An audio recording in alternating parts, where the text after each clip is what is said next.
Sudah. Apa saja 5 kecerdasan Khadijah? Spiritual, intelektual, Ustaz. Baru sampai situ. Lah,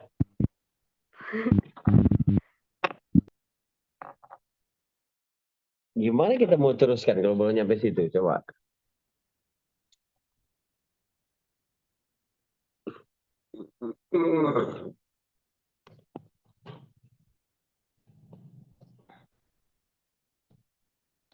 Kenapa, apa hikmahnya ya? Nabi menikah dulu baru menjadi Rasul. Apa hikmahnya? Ada yang bisa jawab nggak?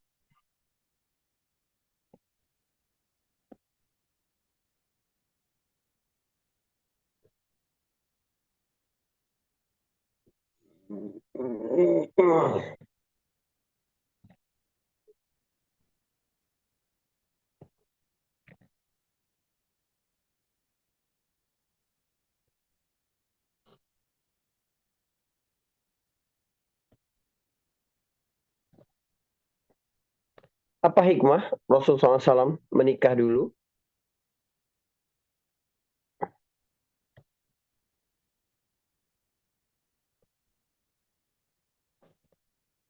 Jadi pernikahan itulah yang menjadi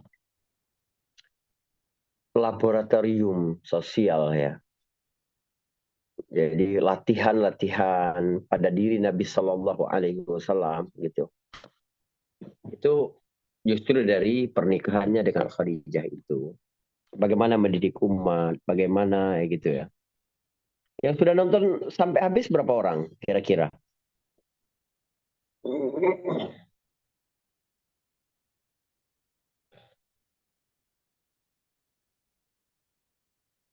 Hah? Berapa orang yang nonton sampai habis sudah? Ada? Belum ada?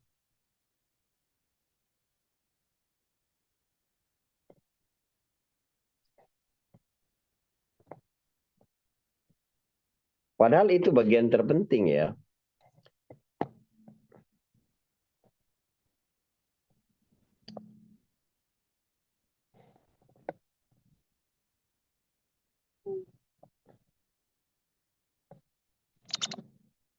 Yang berapa orang? Yang sudah nonton berapa orang yang sudah nonton?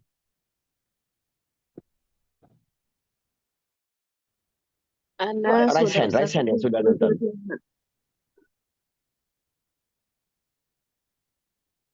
Baru 1 orang. Masya Allah. 2 orang.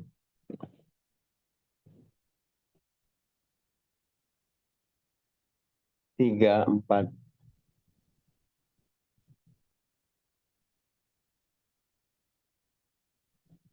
Coba yang lain, mana lagi? Mana yang sudah? Benar ya, jujur ya, yang sudah aja, yang sudah aja. Gak apa-apa. Tapi baru sampai itu Ustadz, apa yang awal-awal menikah. Iya. Padahal keterampilan hidup itu banyak sekali pelajaran dari video itu. Kita pelajari dari Khadijah. Itu yang paling penting sebenarnya. Yang berkenaan dengan antum, kaum perempuan ya itu. Dari sirah ini diantaranya adalah bagian ini. Tapi malah baru 4 orang yang nonton.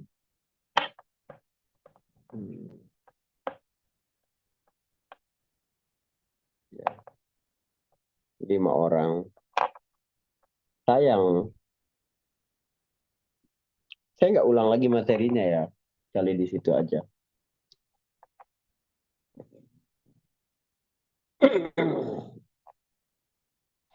Ya oke. Bisa lower hand.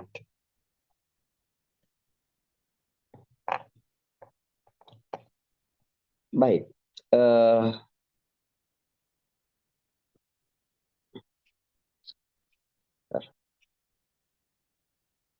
Oh, saya ini habis baterai ya. Bentar, saya ambil.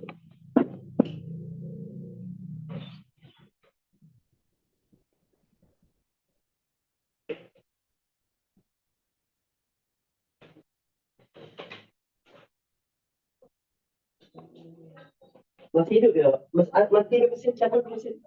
Masih bau ya?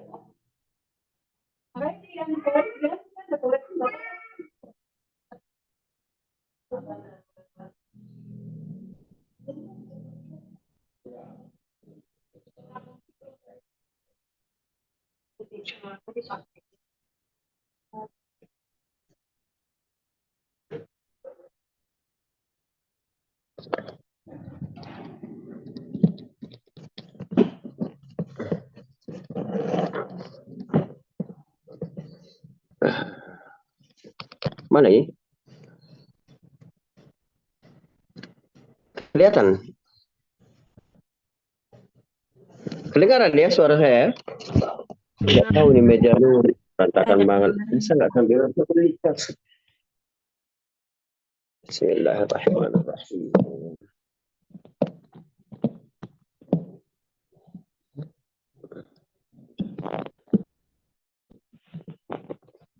Mana caranya? Saya bisa bentar. Bismillahirrahmanirrahim.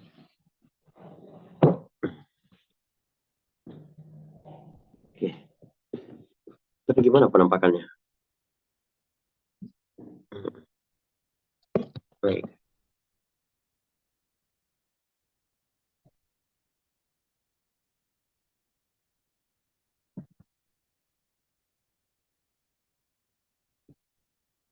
Baik.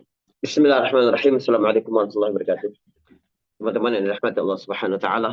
Jadi kita belajar sirah ini kan untuk pembangunan karakter kita, memulai satu proyek besar dalam kehidupan kita gitu. Jadi dari sirah ini harus benar-benar dapat diambil mutiara-mutiara pelajaran tentang kebangkitan itu dari mana saja.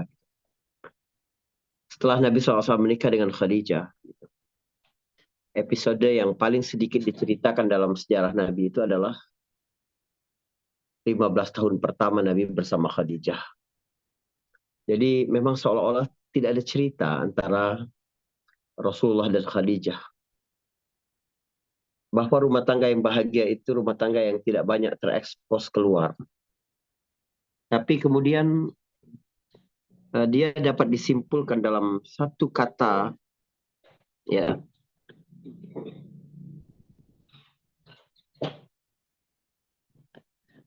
Dia dapat disimpulkan dalam satu kalimat yang disampaikan oleh Khadijah ketika Nabi SAW menerima wahyu. Bagaimana kehidupan beliau bersama Rasul SAW. Khadijah yang memuji Nabi, innaka latasilur rahim, wa tahmidul kul, wa tahmidul kal, wa tu'inu ala nawaibil haq, wa tukrimid dhaif, dan lain-lain sebagainya itu. Itu menunjukkan bahwa Nabi SAW memang laki-laki sejati ya, yang tetap setia di atas nilai-nilai, yang tidak berubah ketika pernikahan sudah berjalan bertahun-tahun. Jadi wajar kalau kemudian rumah tangga ini menjadi rumah tangga yang layak dicontoh oleh semua manusia. Dan itu bukan hanya dari satu sisi, tapi dari semua sisi. Dari Rasul SAW dan juga dari Khadijah binti Khuwailid. Teman-teman, sekarang kita belajar bicara tentang pembukaan wahyu ya. Kita belajar mengapa Mekah gitu. Apa hikmah Nabi SAW itu diutus di Mekah? Ada beberapa hal yang bisa kita jadikan catatannya. Pertama, Mekah itu tidak ada sejarah peradaban sebelumnya. Dia tidak sama seperti Romawi, tidak sama seperti Persia gitu, yang sudah ada peradaban. Di Mekah itu hanya ada syair gitu. Itu pun Nabi nggak bisa gitu. Jadi bahasa Nabi itu bagus, tapi syair Nabi nggak bisa. Apa kata Allah dalam surat Yasin ayat 69? Wa ma 'allamnahu asy-syi'ra wa ma yanbaghi lah. In huwa illa dzikrun wa Qur'anun mubin. Jadi kami tidak ajarkan Rasulullah SAW itu syair. Dan memang tidak layak untuk Nabi SAW. Jadi Mekah itu berbeda dengan Yunani, banyak filosofnya. Berbeda dengan Romawi, dengan Persia yang sudah banyak undang-undangnya, sudah banyak aturan-aturannya, gitu. Coba bayangkan Mekah yang sebelumnya tidak ada undang-undangnya, tidak banyak aturannya gitu. Karena belum ada negara baku resmi di Mekah. Tapi kemudian lahir dari situ aturan hidup. Semuanya dari sini. Justru letak mujizatnya itu di sini. Lahir aturan dari tempat yang sebelumnya tidak banyak aturan. Ada pesan lain bahwa jaga kemurnian agama kalian. Cukup 2 bekal saja dalam hidup, yaitu Al-Quran dan hadis. Al-Quran dan sunnah. Nggak usah perlu ngelihat kiri kanan, ngelihat silau dengan peradaban orang lain. Nggak usah. Lihat bagaimana Al-Quran membangun manusia. Jadi ini yang pertama. Murni. Benar-benar dari Islam itu. Karena Mekah sebelumnya bukan sebuah negara yang ada undang-undang dan aturan-aturan yang banyak. Yang kedua, Mekah itu nggak punya kekuatan militer seperti Persia. Gitu. Tapi bayangkan, 13 tahun setelah Nabi SAW wafat, Persia dapat ditaklukkan. Sebelumnya membayangkan pun nggak berani. Gitu. Mughirah bin Syu'bah itu berbangga-bangga karena dia dapat masuk istana Persia. Orang-orang Quraisy itu, oh kita udah diterima oleh gubernur Persia yang di Irak. Oh kita sudah pernah masuk ke istana Persia. Kita sudah pernah diterima oleh Heraklius Romawi di bagian timur. Kita sudah begitu. Jadi amanah agama itu harus di atas keyakinan bahwa pertolongan itu dari Allah. Jangan mengandalkan apapun. Betapa banyak pasukan kecil mengalahkan pasukan besar karena pertolongan Allah Subhanahu wa taala. Kan itu yang ingin disampaikan oleh Al-Qur'an. Qala alladziina yadhunnuna annahum mulaqullah kam min fi'atin qalilatin ghalabat fi'atan katsiratan biiznillah. Wallahu ma'as sabirin. Coba teman-teman bayangkan. Mekah yang sebelumnya nggak ada kekuatan militer itu. Lalu kemudian menjelma menjadi kekuatan besar. Mengalahkan Romawi dan Persia. Itu adik kuasa pada masa itu. Kayak sekarang misalnya, kebayang nggak negara Timur Timur gitu, Timor Leste, dapat mengalahkan Cina dan Amerika Serikat. Itu kan nggak ada manusia yang dapat bayangkan itu. Tapi itu nyata. Begitu juga lihat, siapa Khalid bin Walid sebelum Islam itu? Siapa Maslamah? Siapa Abu Ubaidah? Mereka ini nothing. Sebelum Islam itu nothing. Gitu. Tentara Arab itu nggak ada. Tapi kemudian mereka menaklukkan dunia. Beda banget ya kalau Persia yang menguasai dunia. Istimewanya di mana? Memang besar. Gitu. Kalau sekiranya Nabi SAW itu diutus di Persia gitu misalnya. Lalu dapat menguasai dunia. Orang nggak ada yang heran. Bahwa memang dia negara besar. Wajar kalau dia menguasai. Tapi dari Mekah gitu. Yang tentara pun nggak ada. Gitu. Oh nggak ada negara. Nggak ada persatuan sama sekali. Jadi pertama dia murni. Tidak ada aturan-aturan yang banyak dan undang-undang sebelumnya. Yang kedua, dia memang muncul dari nol. Kekuatannya dimulai dari nol. Yang ketiga, hikmah di Mekah itu adalah kekayaan bahasa Arab. Itu bahasa Arab itu sudah luar biasa sekali. Nggak ada bahasa yang lebih kaya dari bahasa Arab. Madu itu dalam bahasa Arab ada 80 nama. Kala jengking itu ada 200 nama. Singa itu ada 500 kata. Ya, sinonimnya. Onta itu ada 1000 kata. 1000 sinonim untuk menyebutkan onta. Itu kekayaan bahasa. Jadi kalau narasi menggunakan bahasa Arab itu memang kaya sekali. Jadi jangan lagi teman-teman berpikir bahwa Nabi itu diutus di Arab karena paling jahiliyah. Enggak. Gitu. Banyak belahan dunia lain yang jahiliyah lagi. Kita nggak tahu Indonesia ketika itu seperti apa. Primitif banget. Udah. Belum ada peradaban sama sekali. Nah, di negeri inilah Allah pilih. Gitu. Berarti pilihan ya, pilihan. Allah memilih. Nggak mungkin Allah memilih yang paling bobrok. Tidak. Pasti ada keunggulannya. 3 itu tadi adalah keunggulan. Kenapa Mekah? Nah, teman-teman sekalian, persiapan-persiapan sudah. Dari yang kita pelajari dari Nabi, kenapa lahir yatim, kenapa disusui di rumah ibunya Halimatus Sa'diyah, kenapa ibunya meninggal, kenapa tinggal di banyak rumah, kenapa mengembala kambing, kenapa berdagang. Itu kan semua persiapan-persiapan isti'dadat rabbaniyah gitu. Jadi persiapan ini udah semua. Dunia juga sudah siap gitu. Jazirah Arab sudah siap. Mekah sudah siap. Nabi Muhammad sudah siap. Apakah wahyu langsung turun? Tidak. Gitu. Allah sayang sama Nabi. Allah nggak mau mengejutkan Rasulullah SAW. Yang bakal turun ke Nabi itu kan makhluk yang sama sekali beda. Pesannya beda. Maka harus ada pengantar-pengantar dulu. Pembukaan-pembukaan yang membuat hati Nabi itu lebih siap lagi. Wahyu itu bukan perkara ringan, teman-teman. Gitu. Apalagi risalah ini, risalah yang berlaku sampai akhir zaman. Dia beda dengan risalah-risalah kenabian sebelumnya. Maka Allah sampaikan dalam surat Al-Hasyr ayat 21 itu, "Lau anzalna hadzal Qur'an 'ala jabalin la ra'aitahu khashi'an mutasaddian min khasyatillah wa tilkal amsalu nadribuha lin-nasi la'allahum yatafakkarun." Atau Allah sampaikan dalam surat Al-Muzammil ayat kelima, "Inna sanulqi 'alaika qawlan thaqila." Gitu. Teman-teman sekalian, kita ini bukan mengikuti cerita sirah aja, bukan gitu. Kita bisa dapatkan di mana-mana. Teman-teman bisa saja ya baca dari mana saja. Tapi kita penginkan mencoba satu proyek besar. Bagaimana antum membangun personal development, family development, ummah building gitu.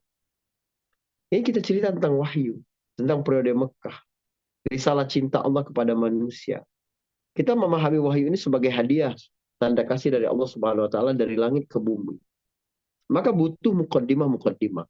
Ada pembukaan-pembukaan biar Nabi itu nggak kaget gitu. Apa saja sih pembukaan-pembukaan wahyu itu? Nah, coba kita lihat beberapa hal-hal yang terjadi pada diri Nabi SAW merupakan pembukaan-pembukaan wahyu tadi. Yang pertama adalah batu-batu itu memberi salam. Coba bayangkan Nabi sedang berjalan, tiba-tiba ada yang berkata, "Assalamualaikum ya Muhammad." Gitu.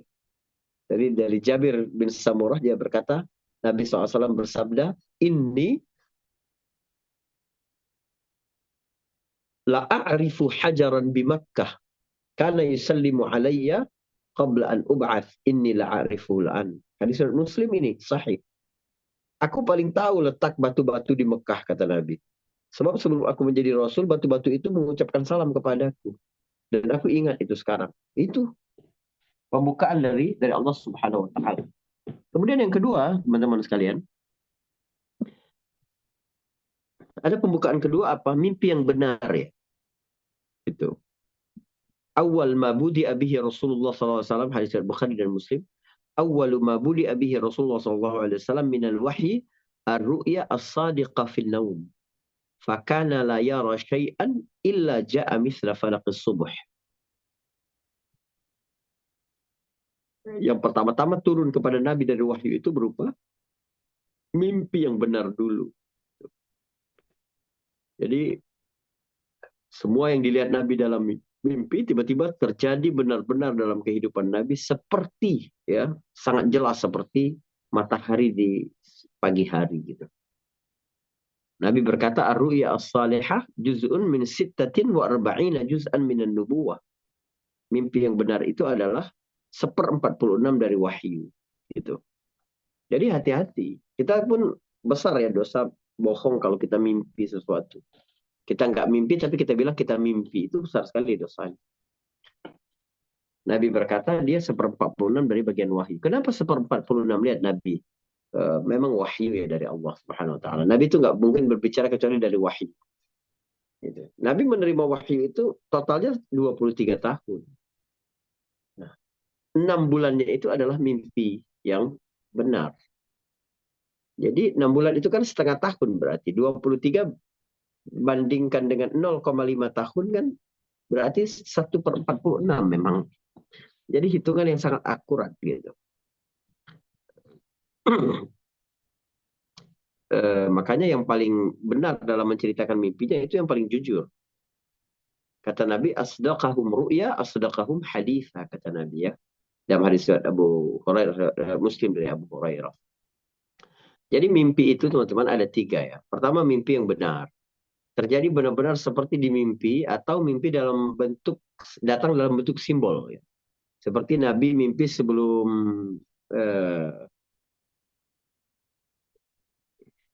perang Uhud. Nabi bermimpi pedangnya itu rusak, bertakik gitu, rusak sedikit. Dan ada sapi yang disembelih.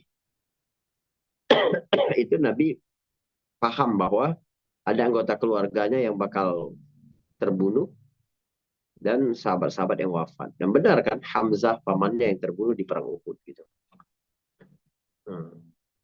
Ada lagi jenis yang kedua yaitu al-hilm. Al-hilm itu sesuatu yang di dunia nyata terbawa ke mimpi. Jadi karena sudah terlalu terobsesi, kemudian terlalu dibayangkan, terlalu ya bercita-cita kepada sesuatu itu terbawa ke mimpi bisa jadi gitu.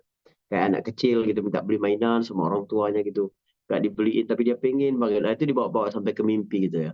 Ada begitu. Tapi ada lagi mimpi yang ketiga itu ifza' minasyaitan.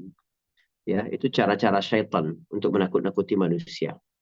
Kata Allah, innaman najwa minasyaitan liyahzina alladhina amanu wa laysa bidarrihim syai'an illa biidznillah. Gitu ya. Nah, tapi Nabi ajarkan dalam hadis Jabir itu, idza ra'a ahadukumur ru'ya yakrahuha falyabsik an yasarihi thalathan wa liyasta'id billahi minasyaitani thalathan. Gitu ya.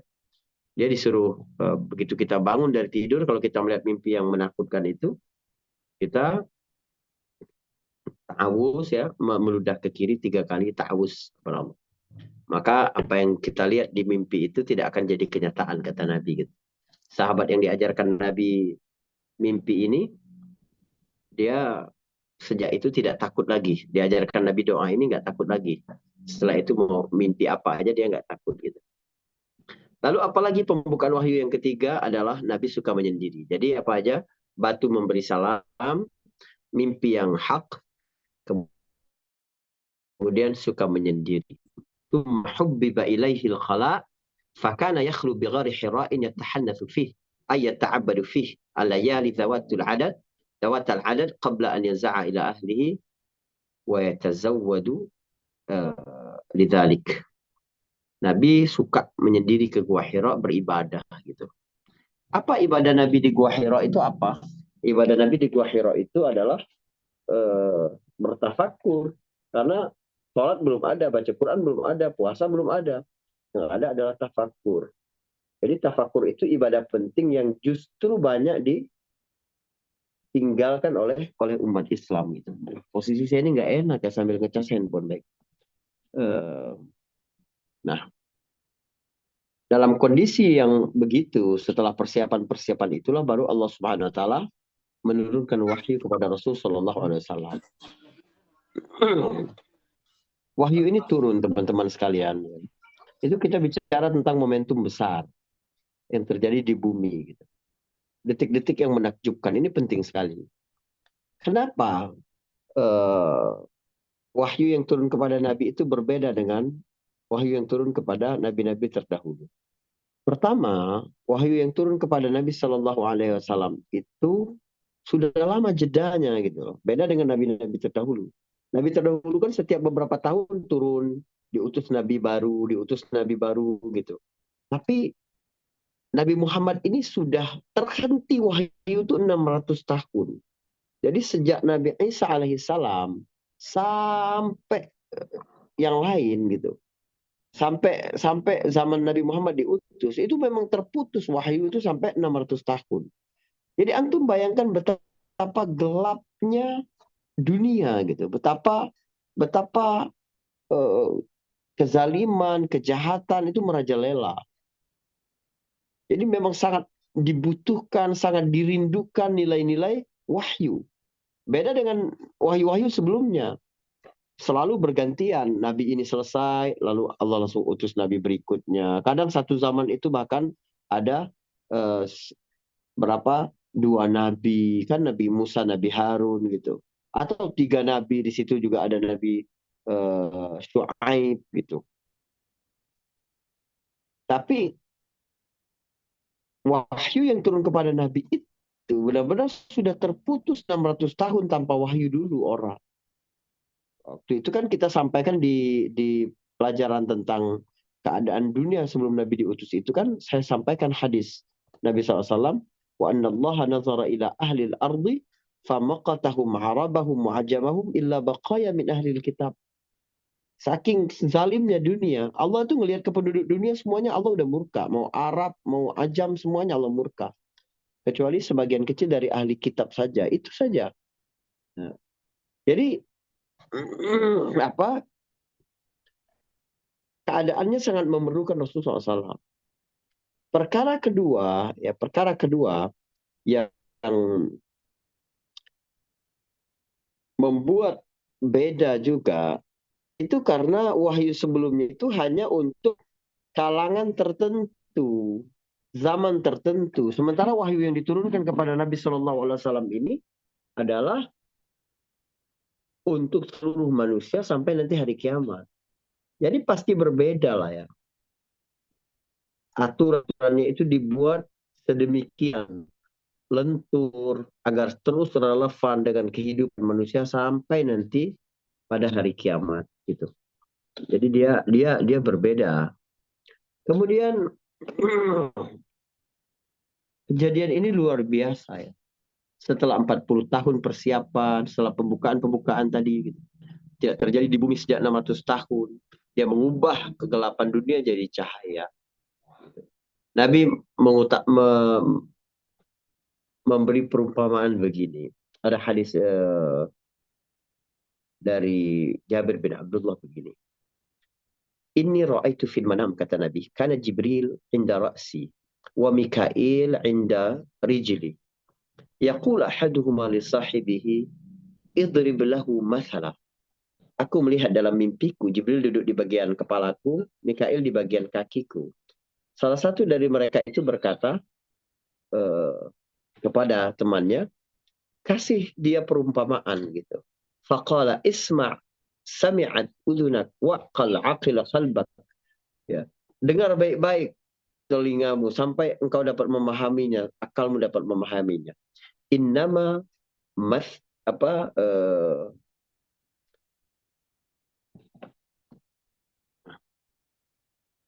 Innama mathaluka wa mathalu ummatika kamathali malikin ittakhadha daran thumma bana fiha baitan thumma ja'ala fiha ma'idatan thumma ba'atha rasulan yad'u an-nas ila ta'amihi faminhum man ajaba ar-rasul wa minhum man taraka fallahu huwal malik wad-dar al-islam wal baitu al-jannah wa anta ya Muhammad rasulun man ajabaka dakhala al-islam wa man dakhala al-islam dakhala al-jannah wa man dakhala al-jannata akala ma fiha.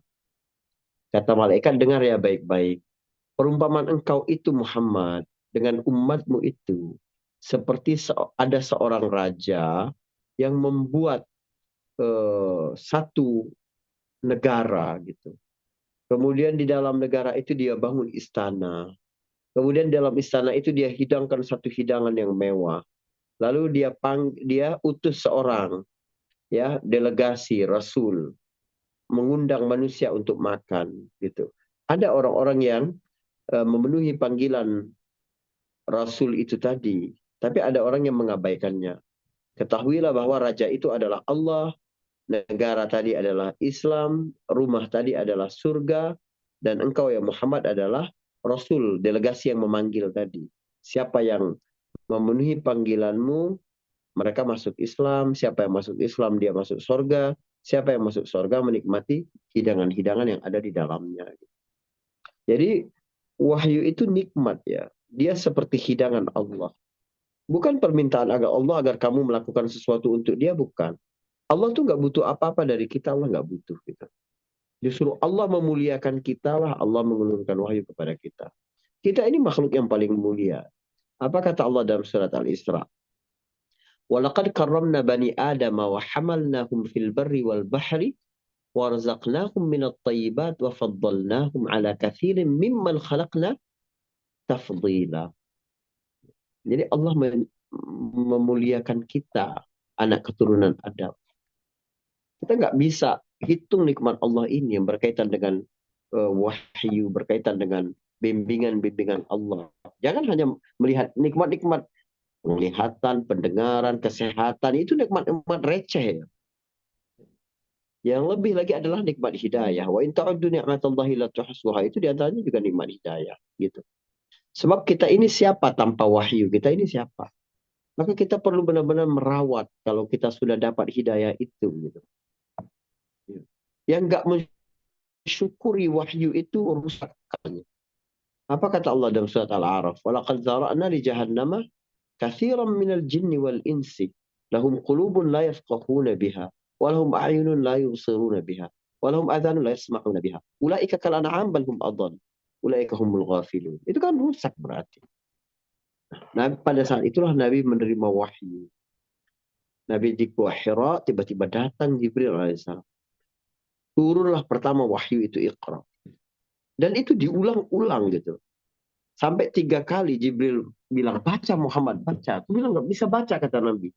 Lalu dia peluk aku gitu. Sampai aku kesulitan untuk bernafas gitu. Kenapa diulang-ulang? Untuk memberikan pesan bahwa Nabi Muhammad, engkau itu sedang bangun. Engkau itu sadar gitu. Bukan mimpi yang datang kepadamu itu. Tapi sesuatu yang nyata dalam kehidupan. Wahyu itu sesuatu yang nyata. Engkau bangun, engkau sadar gitu. Tentu saja Nabi SAW merasa ya, karena Nabi kan orang Mekah, udah biasa dengar syair-syair orang-orang Mekah gitu. Nabi sadar 5 ayat yang turun kepada dia malam itu pasti bukan kata-kata biasa, nggak sama dia dengan syair-syair sebelumnya gitu. Temanya juga tema yang selama ini dia cari, kan Nabi bingung. Dia nggak percaya bahwa nggak mungkin berhala-berhala itu yang berkuasa, yang mengatur alam semesta. Tapi siapa Tuhan yang sebenarnya, kan Nabi bingung. Alam yajid kayatiman fa'awa wa wajadaka dhallam fahada. Nabi itu bingung siapa Tuhan yang sebenarnya. Tiba-tiba turun, Iqra bismi rabbikal ladzi khalaq, khalaqal insana min 'alaq, Iqra wa rabbukal akram alladzi 'allama bil qalam, 'allamal insana ma lam ya'lam. Itu kan topik yang selama ini dia cari-cari gitu. Ayatnya juga sangat indah dan dia merasa susunannya juga sangat bagus. Tapi mengapa Nabi takut? Kenapa? Untuk menegaskan bahwa Nabi adalah manusia, gitu. Menegaskan bahwa Nabi itu nggak menunggu wahyu, nggak mencari kenabian. Dia itu bukan wangsit yang bisa dicari, nggak bisa. Nah, jadi kejadian ini kan kejadian yang menakjubkan sekali, teman-teman sekalian. Tetapi yang lebih menakjubkan adalah reaksi Khadijah, gitu. Istri yang tenang sekali. Nabi datang ke rumah dalam keadaan kalut, sedih, gitu, takut. Tapi Khadijah sangat tenang. Itu yang kemarin Anda suruh antum baca, antum tonton videonya juga, biar Anda tahu secerdas apa emosi Khadijah itu. Kenapa dia nggak mau, bingung dan sesat, dia datang ke Waraqah bin Naufal. Kenapa dia datang ke orang yang mengerti Alkitab, tidak datang ke dukun gitu. Banyak di Mekah itu dukun-dukun. Tapi Khadijah mengajarkan kita mau melihat tafsir agama tentang kejadian. Jadi segala sesuatu yang membuat bingung dalam kehidupan ini, kamu mesti melihat kepada agama. Penjelasan Islam seperti apa kalau kondisi seperti ini? Itu yang harus kita pelajari dari Khadijah. Gitu. Ini kan kecerdasan spiritual yang luar biasa. Ini enggak. Kalau sudah kalut, akhirnya apa aja dilakukan. Hal-hal syirik pun dilakukan oleh manusia. Atau sesuatu yang maksiat. Atau sesuatu yang melecehkan kehormatan diri kita. Bahwa yang penting ini dulu deh, waktu itu aku kalut banget. Jangan. Kita biasakan diri kita. Ketika kita berada dalam kebingungan, cari penjelasan agama tentang itu seperti apa. Gitu. Ya. Kemudian datang ke Waraqah bin Naufal juga hikmah lain, bahwa kita tahu betapa besarnya kejahatan ahli kitab yang mengingkari kerasulan Nabi Muhammad dan merahasiakan dia. Gitu. Nabi menerima wahyu, membawa satu pesan penting bahwa hanya Allah yang patut disembah. Gitu. Apa kata Waraqah bin Naufal? In yaku sadiqan fa inna hadha namusun mislu namusi Musa fa in bu'itha wa ana hayyun fa sa'u'azziruhu wa ansuruhu wa uminu bih. Kata Waraqah. Kalau benar cerita suamimu tadi seperti itu, bahwa itu berarti adalah Jibril yang dulu datang kepada Nabi Musa. Kalau nanti dia diutus, aku masih hidup, kata Waraqah bin Nawfal, aku akan bela dia, aku akan bantu dia, aku akan beriman kepada dia. Dan Waraqah ini mukmin dia. Nabi bermimpi Waraqah ini dengan pakaian putih-putih. Kata Nabi, itu bukan pakaian ahli neraka. Jadi walaupun tidak pernah sholat, Waraqah ini masuk surga. Karena dia beriman dengan kenabian Rasulullah SAW. Tapi dia wafat beberapa hari setelah pertemuan dengan Nabi.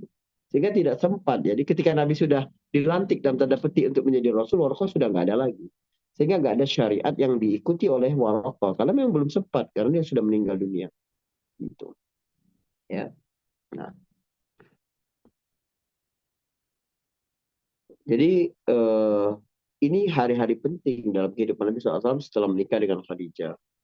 Yaitu turunnya wahyu kepada Rasul SAW. Gitu.